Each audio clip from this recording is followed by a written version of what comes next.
Hello বন্ধুরা, সবাই কেমন আছো? আশা করি অনেক ভালো আছো। আমিও ভালো আছি, তোমাদের আশীর্বাদে আমিও ভালো আছি। সীমা সানি চ্যানেল থেকে তোমাদের জানাই ভালোবাসা। তো ব্লগটা এখান থেকে স্টার্ট করলাম। আগের দিন রাত থেকে স্টার্ট করেছি। তো বাজার করে নিয়ে এসেছি, দেখেছো। তো আমি সমস্ত আনাজগুলো সব কেটে রাখছি। অ্যাকচুয়ালি আমাদের বাড়ি আমার কিছু ভাই মানুষ বোন আসবে, আর আমার বোনের বর ফার্স্ট তো টাইম এই আমার বোন কারণে আর আমার আমার বোনের বর ছোট বাচ্চা, আসছে। তো তাই আমি আমার আগের মানিকের দিন শরীরটা রাত্রেবেলা খারাপ সব হয়েছে, গুছিয়ে এই রেখেছিলাম, কারণেই কেটে দেখতে কুটে আসে। সব কিছুই রেডি করে রেখেছিলাম।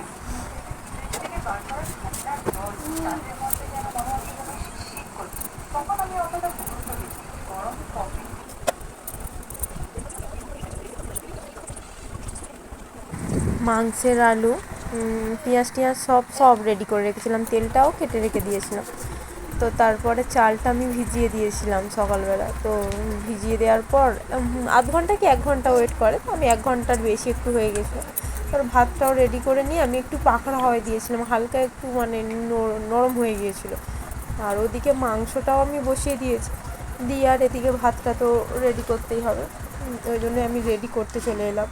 তাড়াহুড়ো করছি না, মানে অ্যাকচুয়ালি তাড়াতাড়ি করছি, তো তারাও তো চলে আসবে, আসলে কি আমি আর কিছু করতে পারবো?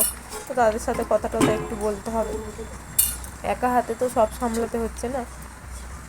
তো ওরা চলে এসছে, পাপার কাছে ওদের মিষ্টি জল দিয়ে আমি এদিকে বেগুনটা তাড়াতাড়ি ভেজে নিচ্ছি। অনেকটাই লেট হয়ে গেছে, বাজে 1টা বেজে গিয়েছে। তো ওই কারণে আমি তাড়াতাড়ি, দেখো ফাইনাল রাইস, চিকেন কষা। চলো এবারে খেতে দেবো। তো এটা এখানেই শেষ করলাম। তো সবাই